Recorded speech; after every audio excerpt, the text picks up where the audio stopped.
ఒక ఊరిలో రీసెంట్గా జరిగిన ఒక సంఘటన 2-3 రోజులు చాలా వైరల్ అవుతుంది. ఏంటి అంటే, భర్త చాలా చక్కని ప్రేమ కలిగిన వాడు భార్యని ఎలా అయినా చదివించాలని, మంచి చదువుని చదివించి ఆమెకంటూ ఒక జాబ్ రావాలి, హోదా ఉండాలని అద్భుతమైన చదువుని చదివిస్తే, భార్యని 10 సంవత్సరాల కొడుకుని వదిలిపెట్టి వేరే వారితో అక్రమ సంబంధం పెట్టుకొని వారితో వెళ్ళిపోయిందంట భార్య.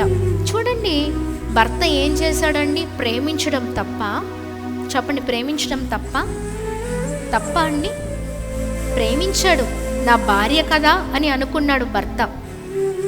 భార్యని ప్రేమించి ఆమెని బాగా చదివించాలి, మంచి స్థితిలో మేము మా కుటుంబం ఉండాలి అని భర్త ఎంతగానో ప్రయత్నించాడండి.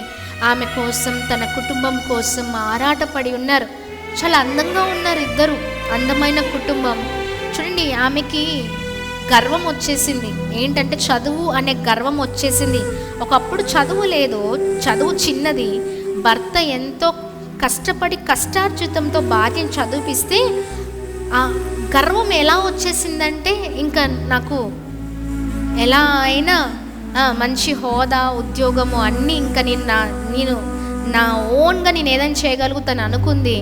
ఇప్పుడు ఏమైపోయిందండి? చదువుపిచ్చిన, ప్రేమించిన భర్త వద్దు, కానీ వేరే వారి భర్త కావాలి. ఎవరి భర్త కావాలి చెప్పండి? ఈమె కుటుంబాన్ని నాశనం చేసుకోవడమే కాదు, పక్కవారి కుటుంబాన్ని కూడా నాశనం చేయడం. అంతే కదండి? అవునా? ఈమె కుటుంబానే కాదు, కానీ పక్కవారి కుటుంబం కూడా నాశనమే. ఈ రోజున మన జీవితాలతో పాటు ఇతరుల జీవితాలు, ఆల్రెడీ చక్కని భర్త, చక్కని కుమారుడు ఉన్న తర్వాత మళ్ళీ వేరే వారి జీవితంలో ఎంటర్ అయిపోయి అక్కడున్న వారి భార్యతో, పిల్లలతో ఎందుకండి? అవునా? ఇలా చాలామంది సమాధానం లేదు, అపవాది చాలా వ్యతిరేకతలు, చాలా పోరాటాలు, నెమ్మది లేని పరిస్థితులు, కుటుంబాల్లో దుఃఖము, వేదన కదండి. బ్రతికిన ఒక్క రోజున చక్కని బ్రతుకును బ్రతకాలి కదా. ఎస్, ఈ రాత్రికాల సమయంలో ఆ బంధకాల నుంచి ప్రజల్ని, కుటుంబాలని ప్రభు విడిపించును గాక. ఆమెనని చెప్దామా? ఆమెన్.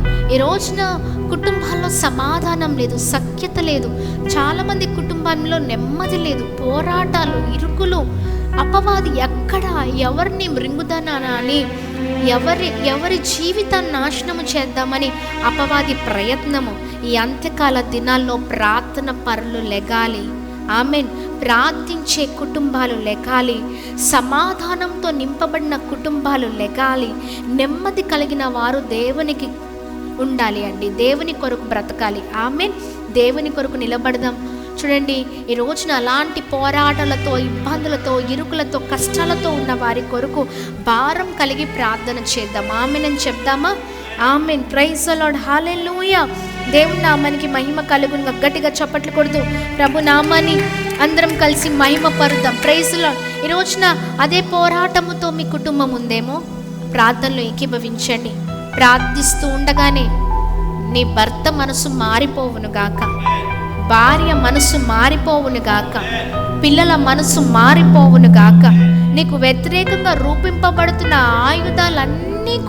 ఆయుధాలన్నిటిలో అన్నిటిని ప్రభు కొట్టివేయును గాక. నీకు విజయం ప్రభు ఇవ్వును గాక. ప్రభు సమాధానంతో మనలందరినీ నింపును గాక.